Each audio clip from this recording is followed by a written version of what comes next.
పెద్దపల్లి జిల్లాలోని గాయత్రి జూనియర్ కళాశాలలో అట్టహాసంగా ఫ్రెషర్స్ డే వేడుకలు నిర్వహించడం జరిగింది. గాయత్రి విద్యాసంస్థల చైర్మన్ అల్లెంకి శ్రీనివాస్ మరియు గాయత్రి విద్యానికేతన్ కరస్పాండెంట్ అల్లెంకి రజనీ శ్రీనివాస్ జ్యోతి ప్రజ్వలన చేసి కార్యక్రమాన్ని ప్రారంభించారు.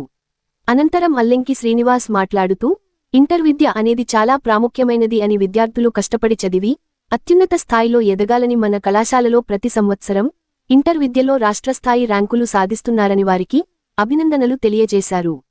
అదేవిధంగా ఈ సంవత్సరం అత్యున్నత ఫలితాలు సాధించాలని సూచనలు చేశారు. అదేవిధంగా అల్లెంకి రజనీ శ్రీనివాస్ మాట్లాడుతూ, ఒక శిలను శిల్పి ఏ విధంగా తన నైపుణ్యంతో శిల్పంగా మారుస్తాడో అదేవిధంగా గురువులు విద్యార్థులను అన్ని రంగాలలో నైపుణ్యం ఉన్న వ్యక్తులుగా తయారు చేస్తారు. కాబట్టి గురువులు చెప్పినట్లుగా సక్రమంగా నడుచుకుని భవిష్యత్తులో ఎదగాలని సూచనలు చేశారు. గాయత్రి జూనియర్ కళాశాల freshers day party Aryavysya Bhavan పెద్దపల్లిలో నిర్వహించబడుతుంది. ముఖ్యంగా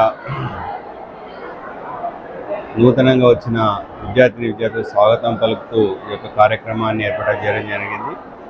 విద్యార్థులకు వాళ్లకు ఇంటర్మీడియట్లో ఏ విధంగా చదువుకోవాలి, అదేవిధంగా పాటించాల్సిన సూత్రాలు, అదేవిధంగా ముందు ఉన్నత స్థాయిలో ఉన్నత విద్యను అభ్యసించడానికి ఇది ఏ విధంగా దోహదపడుతుందో వారికి చెప్పడం జరిగింది. అదేవిధంగా మనం ముఖ్యంగా మన భారతదేశంలో చదువుకొని చాలామంది విద్యార్థులు విదేశాలకు వెళ్ళడం జరుగుతుంది. విదేశాలకు వెళ్ళి మన నైపుణ్యాలను ప్రదర్శించడం కాదు, ఇక్కడ మన దేశంలో చదువుకొని మన దేశమే అభివృద్ధి చెందే విధంగా నెంబర్ 1 స్థాయికి ఎదే విధంగా మన యొక్క నాలెడ్జ్ని మన దేశ అభివృద్ధికి ఉపయోగించాలని, ఒక ఉద్యోగమని కాదు, ఏదైనా ఒక ఎస్టాబ్లిష్మెంట్ కావచ్చు లేదా ఏదైనా స్వయం శక్తి మీద నిలబడే విధంగా కూడా ఏదైనా స్థాపించి నలుగురికి ఉపాధి కల్పించే విధంగా వారికి ఎదగాలని నేను సూచించడం జరిగింది.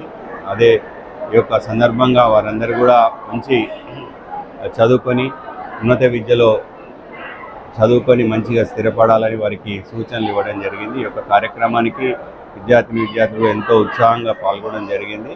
అదేవిధంగా అధ్యాపక బృందం కూడా చాలా చక్కగా వీరికి సూచనలు ఇస్తూ ఈ యొక్క కార్యక్రమాన్ని నిర్వహించినందుకు అందరికీ నేను ధన్యవాదాలు తెలియజేస్తున్నాను. మరిన్ని లేటెస్ట్ అప్డేట్స్ కోసం SN తెలుగు న్యూస్ టీవీ ఛానల్ని సబ్స్క్రైబ్ చేయండి, లైక్ చేయండి, షేర్ చేయండి.